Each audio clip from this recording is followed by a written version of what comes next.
श्री सद्गुरु महाराज।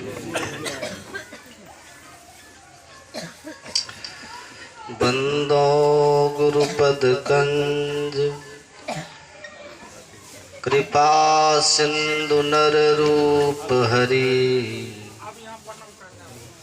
महामोहतम पुंज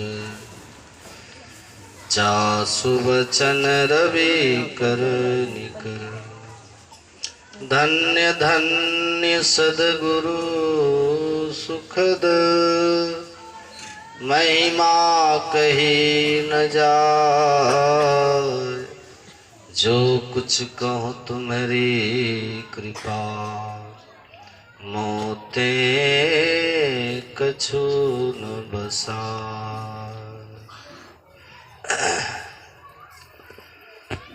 बोलिए प्रेम से श्री सद्गुरु मंचासीन पूज्य चरण स्वामी श्री निवास बाबा के पावन चरणों में नमन तथा साधु समाज के पावन पाद पद्मों में नमन। परम आदरणीय साधक वृंद, सत्संग प्रेमी महान भावों,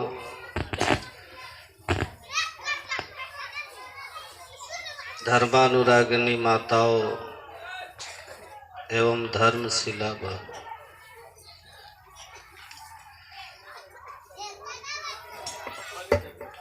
वेद के चार वेद के दो मुख्य भाग है। चार वेद दो मुख्य भागों में विभाजित है। पहले भाग को ब्राह्मण भाग कहते हैं और दूसरे भाग को संहिता भाग कहते हैं। ब्राह्मण भाग में यज्ञ याग कर्मकांड आदि का वर्णन है और जो संहिता भाग है उसमें आत्मा और परमात्मा के मिलन के संबंधित ज्ञान है, जिसको ज्ञान और उपासना कांड कहते हैं। तो ये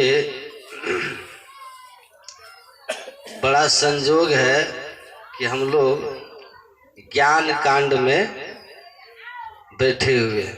ब्राह्मण भाग नहीं, ज्ञान कांड और उपासना कांड दोनों चल रहा है और ज्ञान ऊपर सबसे ऊपर ही है।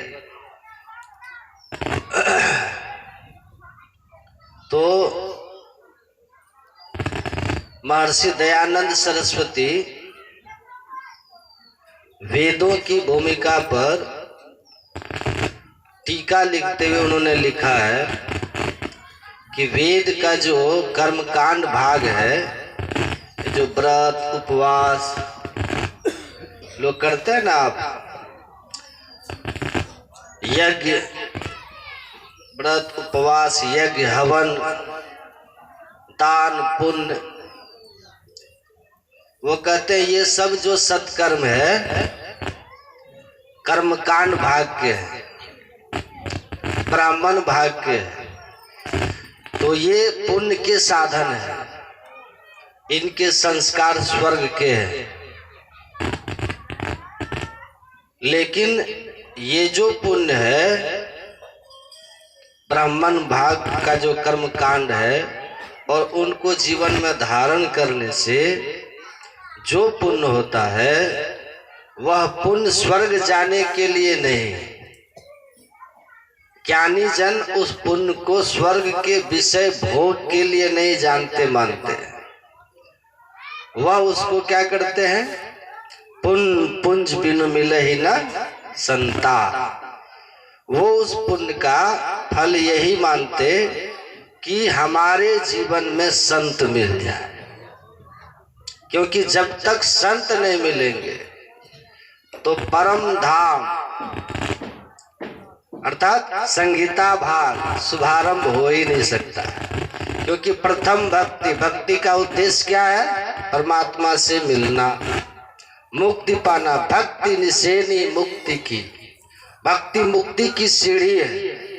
तो मुक्ति की सीढ़ी पर आप कदम नहीं रख सकते जब तक प्रथम भक्ति संतन कर संगा नहीं, जब तक संत नहीं मिले मुक्ति की सीढ़ी पर आप पैर नहीं रख सकते।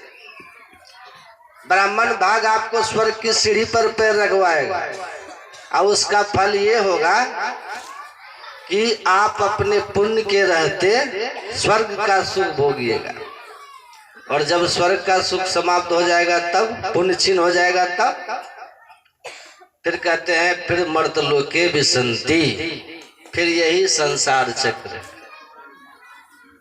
लेकिन अभी जहां हम लोग बैठे हैं इसका संस्कार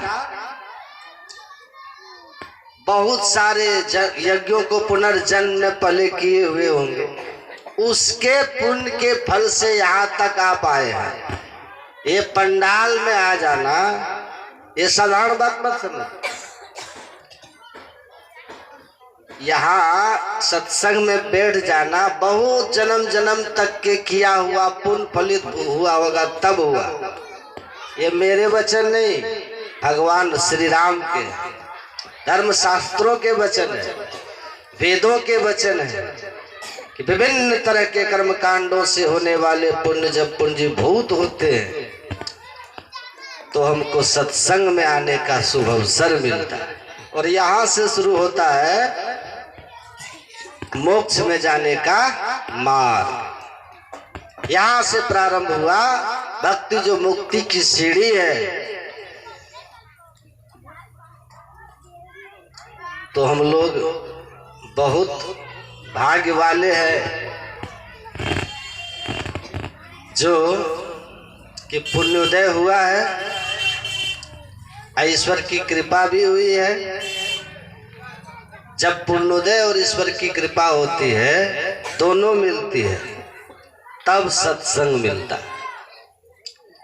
और हम लोग बहुत भाग्यशाली हैं कि सत्संग में हम लोग बैठे हुए, इसलिए कहा बड़े भाग पाइए सत्संगा,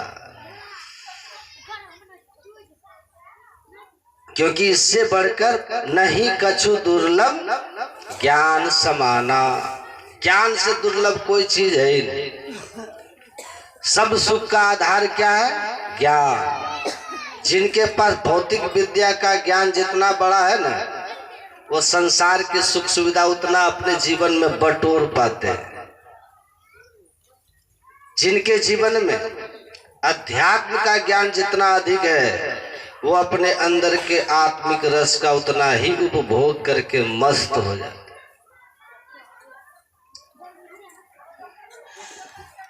तो ऊपर हम लोग सुन चुके हैं पाठ में, भगवान श्री राम माता सबरी के आश्रम में भगवान श्री राम पहुंचते हैं। माता सबरी उनका अर्चन वंदन करते हैं और अपने को छोटा कह करके संबोधित करती है। अब भगवान श्री राम उनकी बातों का खंडन करते हैं। जब वो अपने को कहते हैं कि अधम जाति में जड़मती भारी, भगवान श्री राम कहते हैं कि कह रघुपति सुनो भामिनी बाता। इतनी कुरूपा थी ना माता सबरी कि उनके पति उनको छोड़ के भाग गए थे कि ले जाएंगे तो बच्चे सब डर जाएंगे, लोग कहेंगे चूड़ेल उठा के ले आया। लेकिन भगवान श्री राम उनको सुंदरी कह के संबोधित करते हैं। कहते जाति पाति कुल धर्म बढ़ाई, धन बल परिजन गुण चतुराई, भगतिहीन नर सोहई कैसा, बिनु जल बारिद देखिए जैसा। कह रघुपति सुनो भामिनी बाता, मानव एक भक्ति कर नाता। एक भक्ति का नाता मानता हूँ। जाति पाति कुल धर्म धन बल परिजन, ये आप इसमें कितना भी बड़े हो ऊंचे हो, इनसे हमारा कोई रिश्ता नहीं। जो हमारी भक्ति में है उनसे हमारा संबंध है। हमारी नजर में वही विशेष है, वही सुंदर और सुंदरी है, वही विशेष। एक बच्चा था, एक गुब्बारा बेचने वाले के पास गया बच्चा, और उस बच्चे ने गुब्बारे वाले से पूछा कि अंकल, ये जो काले रंग का गुब्बारा है ये भी उड़ता है क्या? आकाश में ये भी उड़ता है? सब गुब्बारे को वो हवा भर भर के नहीं बेचते हैं, धागे से बांध करके बेचते हैं लोग। तो कहा ये गुब्बारा भी आकाश में उड़ता है, ये काले रंग वाला? कहा हाँ बेटा ये भी उड़ता है। कहा ये हरा रंग वाला ये भी उड़ता है क्या? तो कहा ये भी उड़ता है। कहा ये पीला, ये नीला, सफेद, एक एक करके पूछता क्या ये भी उड़ता है आकाश में? ये भी उड़ता है आकाश में। तो गुब्बारे वाले ने कहा बेटा, आकाश में उड़ने के लिए गुब्बारे को रंग की कोई जरूरत नहीं। रंग के आधार पर गुब्बारे आकाश में नहीं उड़ते। गुब्बारे को आकाश में उड़ने के लिए अंदर हवा की जरूरत होती है। तो जिस गुब्बारे के अंदर हवा होगी वो गुब्बारा ऊपर उठेगा, रंग चाहे कुछ भी हो। और जिसके अंदर हवा नहीं वो नहीं ऊपर उठेगा। उसी तरह से परमात्मा की दृष्टि में श्रेष्ठ बनने के लिए और इस लोक में भी उत्पूज्य होने के लिए आपके बाहर की सुंदरता, बाहर का रंग, बाहर की जो आपकी जाति पाति, सोशल स्टेटस, प्रॉपर्टी, आपकी जितनी भी बाहरी उपलब्धियां हैं, ये सब बाहरी कलर है, ये अलग अलग कलर है। ये आपको ऊपर नहीं ले जाएगा। भक्ति में आप ऊपर नहीं उठ सकते, ईश्वर की नजर में आप श्रेष्ठ नहीं हो सकते, ना ही संसार आपको पूज्य मानेगा। तो ऊपर उठने का एकमात्र उपाय है कि आप अपने भीतर से कैसे, भीतर अगर आपके अंदर भक्ति भाव भरा है, हरि का भजन करे जो कोई, असुर नीच से ऊंच सो होई। रविदास की महिमा हम लोग गाते हैं ना, रोज कहते हैं ना, क्या कहते हैं? दादू सुंदर सूर स्वपच रवि। रविदास जाति के मोची थे, उनकी महिमा हम लोग गाते क्योंकि भीतर से वो सुंदर थे, सद्गुणों से भरे थे, भीतर से भक्ति भाव से भरे थे। आप ऐसा कहिए कि भीतर का जो सिंहासन था, उनका हृदय सिंहासन, वो विकार मुक्त होकर ईश्वर को प्रत्यक्ष कर चुका था। इसीलिए भीतर के गुण ऊपर उठाते हैं, अपने भीतर के गुणों को बढ़ाएं। आप अपने ऊपर उठे। यशास भक्ति भगवत किंचना सर्वे गुणः तत्समास्ते सुराहा। भागवत महापुराण में भगवान कृष्ण को उद्धव से कह रहे हैं, जिस व्यक्ति के हृदय में परमात्मा की भक्ति स्थिर हो जाती है, सारे सद्गुणों के साथ समस्त देवी देवताओं और ईश्वर उस हृदय में प्रकट हो जाते हैं। वो आदमी गुणों के खान हो जाते हैं। गुरु नानक देव कहते हैं, सारे गुना के गा सद्गुणों की खान हो जाते हैं। ऊपर उठ जाइएगा। माता सबड़ी अंदर से, बाहर का कलर बहुत खराब है लेकिन भीतर बड़ी सुंदर है। भीतर हवा बहुत शुद्ध है, अच्छी है। इसलिए इतनी ऊंचाई पर उठी माता सबरी कि रामचरितमानस में एक से एक लोगों के चरित्र और प्रसंग है, लेकिन एकमात्र माता सबरी के प्रसंग में भगवान, ये गोस्वामी तुलसीदास जी महाराज लिखते हैं सुन रहे थे ना, तजी जोग पावक दे हरिपद लीन भई जहां नहीं फिरे। योगाग्नि में वो भगवान के सामने ही अपने शरीर का त्याग करके परमात्मा के उस धाम में, मोक्ष धाम में चली गई जहां नहीं फिरे, जहां से जीव इस दुख में संसार में नहीं आते। उसने भगवान से कुछ मांगी नहीं, मुक्ति भी नहीं मांगी, क्योंकि वो साधो भाई जीवत ही करो आशा। वो जीते जी अपने गुरु की बताई युक्ति से मुक्त हो चुकी थी। केवल गुरु के आदेश का वो पालन करने के लिए अपने शरीर को वो बचा करके रखी थी, क्योंकि गुरु ने उन्हें कहा था कि राम का अवतार जब होगा, सीता हरण होगी, तो सीता की खोज करते हुए राम इस आश्रम में आएंगे। तुम तब तक उनका इंतजार करना और उनको बता देना कि सीता का पता लगाने के लिए कौन कौन सहयोगी होगा। तो माता सबरी की सबसे ऊंचाई है भक्ति भाव। रामचरितमानस में सकल प्रकार भक्ति दृढ़ तोरे। भगवान कहते सब प्रकार की भक्ति में तुम निपुण हो। तो माता सबरी सच्चे सदगुरु मातंग ऋषि के शरण में रही थी, उनकी सच्ची युक्ति उन्हें मिली थी, इसीलिए वो अंतर साधन करके अपने अंदर की जो अग्नि को प्रकट करके और सारे विकारों को स्वाहा कर दी। काम स्वाहा, क्रोध स्वाहा, लोभ स्वाहा, मोह स्वाहा, ईर्ष्या द्वेष सब स्वाहा, सब स्वाहा। शुद्ध पवित्र निर्मल मन जन सो मोहि पावा। तो अपने अंदर की योगाग्नि जो दो रूप में है, ध्यान से सुनिए, प्रत्येक मनुष्य के अंदर ज्योति और नाद के रूप में, उसको माता सबरी ने प्रकट किया था, प्राप्त कर लिया था, और उसी योगाग्नि में शरीर का त्याग किया। जो भी अपने शरीर का त्याग इस राह से करते हैं मोक्ष में जाते हैं।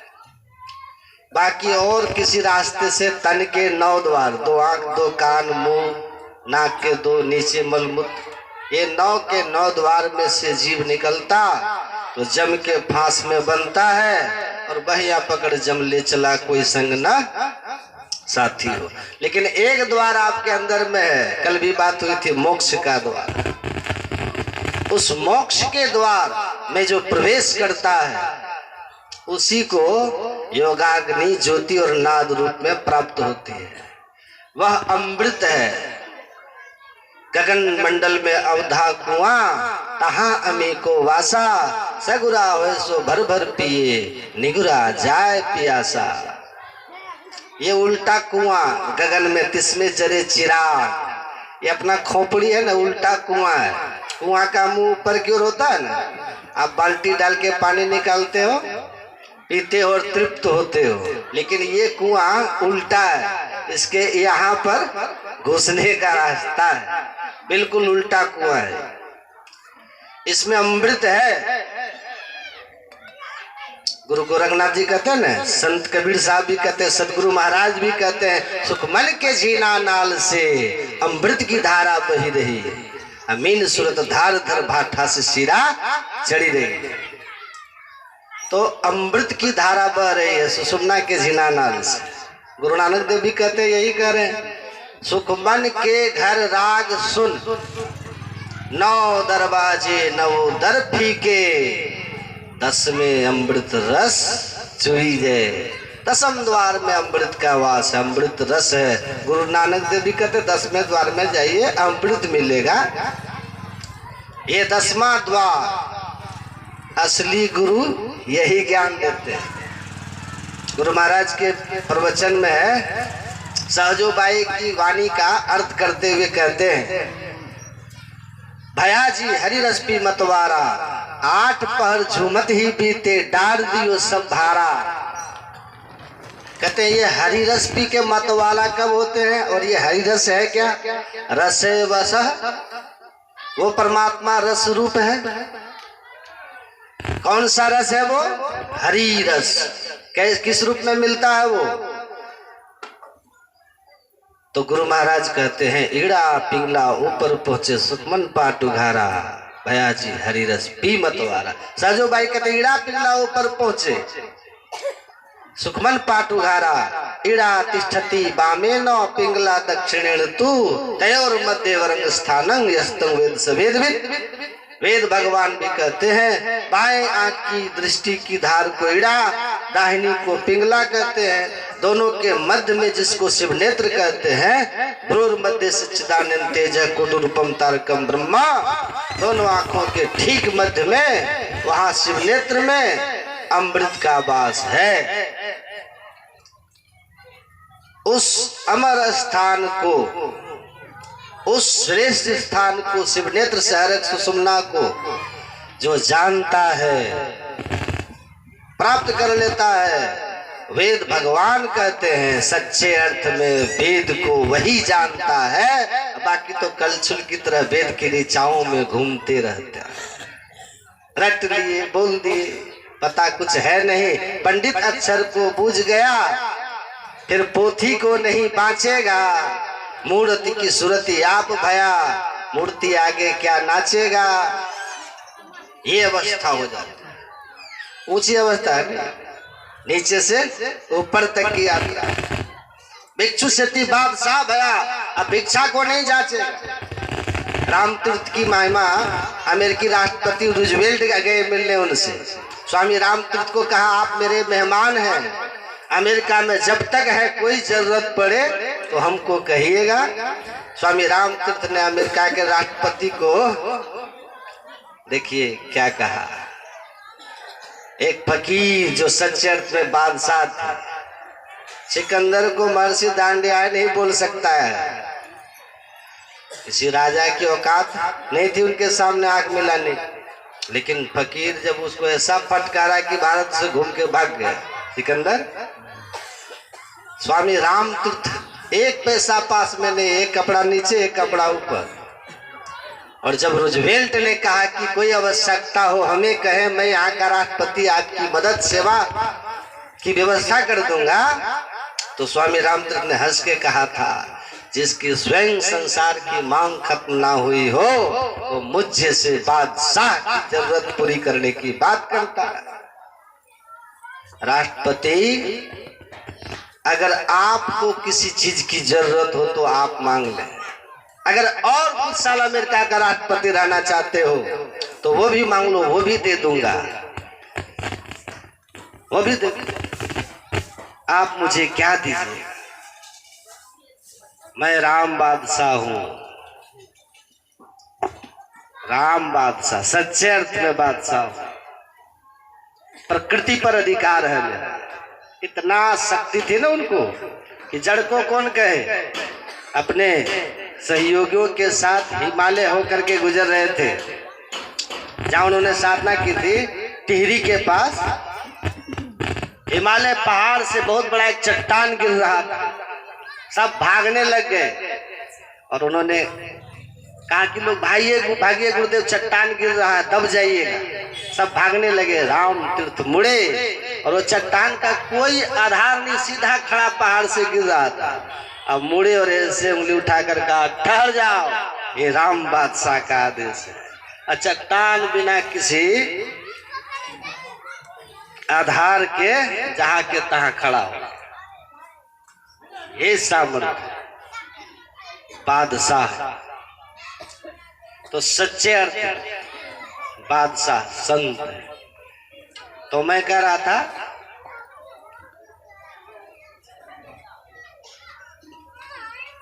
कि यह संसार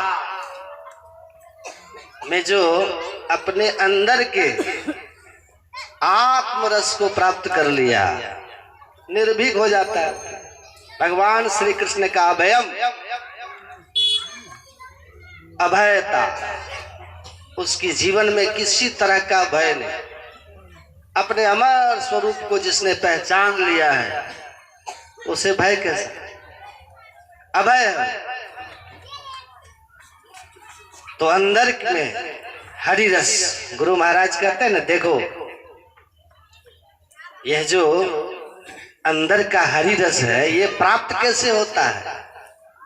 एक मंत्र का जप, मंत्र जाप मम दृढ़ विश्वासा पंचम भजन सुवेद प्रकाशा। एक मंत्र का जप करना ये पांचवी भक्ति है, और उससे संबंधित रूप का ध्यान भी उसी में सम्मिलित है। पांचवी भक्ति गुरु का दिया हुआ जो मंत्र, गुरु महाराज कहते हैं ये आपको कहीं भी मिल जाएगा। एक मंत्र दे दिया कि राम राम जपिए, राम भगवान की मूर्ति का ध्यान कीजिए, कृष्ण कृष्ण जपिए और कृष्ण की मूर्ति का ध्यान कीजिए, और शक्ति का जप कीजिए, शिवाय शिवाय कीजिए, शिव रूप का ध्यान कीजिए। कहते ये आपको कहीं भी बता देंगे, लेकिन असली दीक्षा क्या है? एड़ा पिंगला ऊपर पहुंचे सुखमन पाटू घारा भयाजी हरिरस भी मतवार। यही असली दीक्षा है। यहां से हरिरस शुरू होता है, यहां से अंतर भक्ति शुरू होती है। बाहरी भक्ति क्या है? क्लास है ना, क्लास। प्रथम भक्ति संतन कर संगा, दूसरी रतिमम कथा। गुरु महाराज कहते थे कोई एक छोड़ा भी नहीं जा सकता।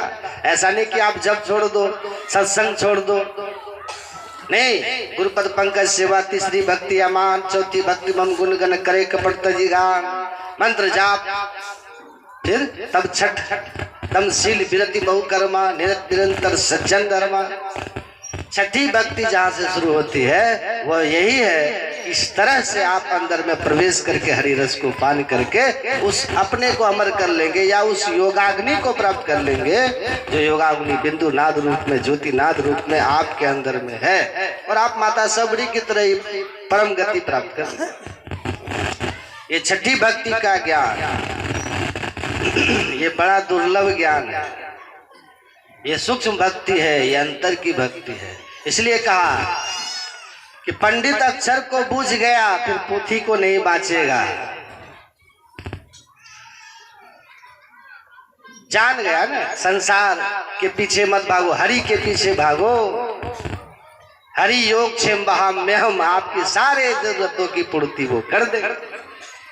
जो मोहि भजे भजो में वाको, कल न पड़ छिन एक घड़ी, काटो जन्म जन्म के बंधन बंधन, राखो सुख आनंद करी।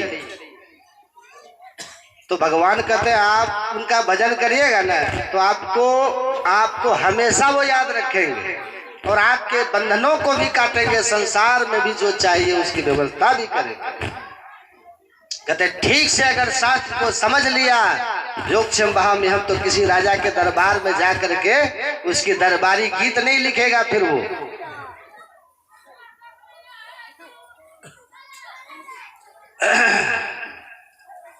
एक कथाकार थे रामचरितमानस के, ये भरत जी का प्रकरण में जब उन्होंने कहा कि अयोध्या में के सम्राट का पद को भरत जी ने एक क्षण में त्याग कर दिया। भरत जैसा त्यागी होना दुर्लभ है। रामचरितमानस राम जैसा मर्यादा सिखाता है, तो भरत जैसा त्याग भी सिखाता है। त्याग सबसे बड़ी चीज है, त्याग से शांति आती है। इतना सुंदर प्रवचन, इतना सुंदर। हम थे, एक बाबा और थे, तो हम लोग गए थे। इतना सुंदर उनका व्याख्यान था भरत मिलाप का। तो हम लोग गए, हम भी वहाँ स्वयं थे। हमको भी बहुत अच्छा लगा सुन के, ये जो व्याख्या थी वो सुन के बहुत बड़ा ही विलक्षण लगा, आंसू आ गए।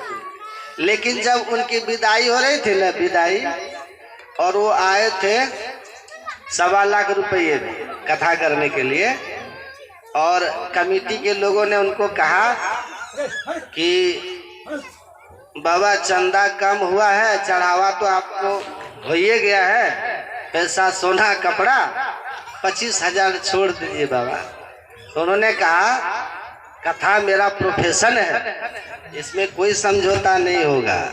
मैं 2 दिन रुक सकता हूँ, आप चंदा करके दीजिए, लेकिन छोड़ने वाला नहीं। देखिए, तो जो लोग सब थे ना कमेटी वाले, वो कह रहे थे कि इनका भरत के बैराग पर बोला हुआ प्रवचन का क्या, वो सुनाने के पैसे लेते। इसीलिए पलटू साहब ने कहा, पंडित अक्षर को बूझ गया फिर पोथी को नहीं बाँचेगा। पैसा उनके जीवन में नहीं होगा, चाहे आप मौलवी हैं, चाहे आप पादरी हो जाइए, चाहे मौलवी हो जाइए, चाहे तब तक आप सही अर्थ में न मौलवी है, न पादरी है, न पंडित है, न सन्यासी है। जब आपके जीवन का लक्ष्य संसार होगा, तो जो ठीक से ग्रंथ को समझ गया, पलटू साहब कहते हैं भिक्षा सेठी बादशाह भया, वो भिक्षा को क्या जांचेगा। जो स्वयं बादशाह है, अभी कह रहा था रामतीर्थ ने रूजवेल्ट को कहा, अमेरिका के राष्ट्रपति को, आपके देश के राष्ट्रपति या प्रधानमंत्री को कौन कहे। दुनिया के किसी प्रधानमंत्री की इतनी औकात नहीं कि जो अमेरिका के राष्ट्रपति को कह दे कि तुम्हें कुछ चाहिए तो मुझसे मांग लो, तुम खुद भिखारी, हमें क्या दोगे। लेकिन रामतीर्थ की जीवनी को पढ़िए, उन्होंने रूजवेल्ट को कहा था कि तुम क्या दोगे जिसे स्वयं गद्दी पाने की लालसा अभी तक है, जो स्वयं चाहता किसी तरह मेरी सत्ता कुछ साल और चलती रहे, तो मुझे तुम क्या दोगे, तुम्हें चाहिए तो मांग लो। तो कहते हैं कि स्वयं बादशाह हो गया, कुछ नहीं चाहिए, चाह गई चिंता मिटी मनवा बेपरवाह, जाको कछु न चाहिए सोई शहंशाह। अजात शत्रु के सेवा में एक सेवक रहता था, भगवान बुद्ध के प्रवचन से प्रभावित होकर के वो साधु बन गया, सन्यास ले लिया। अजात शत्रु जब उससे मिलने गया तो पैर फैला करके वो बैठा हुआ था। अजात शत्रु गए, वो कहते हैं कि कम से कम अरे पैर तो समेट लो, ये आदत तुम्हारी कब से पड़ गई थी पैर फैला के बैठने की। तो अजात शत्रु के उसी के कभी सेवक रहे उस सन्यासी ने कहा, पैर फैलाना उसी दिन से मेरी आदत बन गई जिस दिन से मैंने हाथ फैलाना छोड़ दिया। हाथ फैलाना छोड़ दिया, पैर तो फैलेगा ही ना।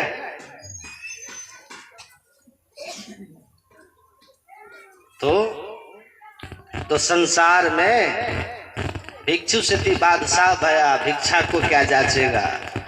मूर्ति की सुरती आप भया, मूर्ति आगे क्या नाचेगा। पलटू जगत की चाल भूले जो अपने रंग में नाचेगा। पलटू साहब कहते हैं संसार की चाल से आपकी चाल फिर अलग हो जाएगी। संसार की चाल क्या है, संसार जमा करो, और जिसने अपने अंदर के हरिरस को पान किया, मतवाला हो गया, वो बाहर उसकी चाल बदल गई, संसार से उसकी चाल नहीं मिलेगी, वो संसार की कुछ पीछे नहीं भागेगा।